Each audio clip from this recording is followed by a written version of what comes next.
Hi guys, a quick video on doing AN fittings for a 304 or 355 Holden V8. You're going to need two of those half-inch fittings, half-inch UNF or half-inch by 20 fittings, and some thread seal, some Loctite or Bond Lock B567. Thread seal.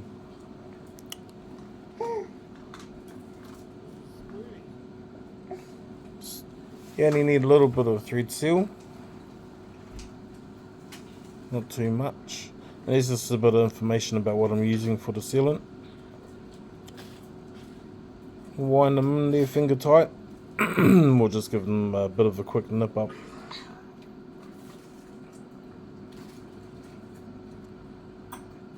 This spanner was cheap from Temu, like 20 bucks.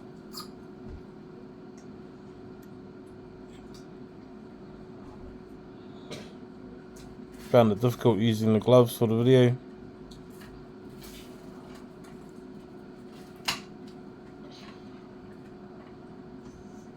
And then a nip. And you do the same for the other side. This is the fuel rig side. Both the same. All done.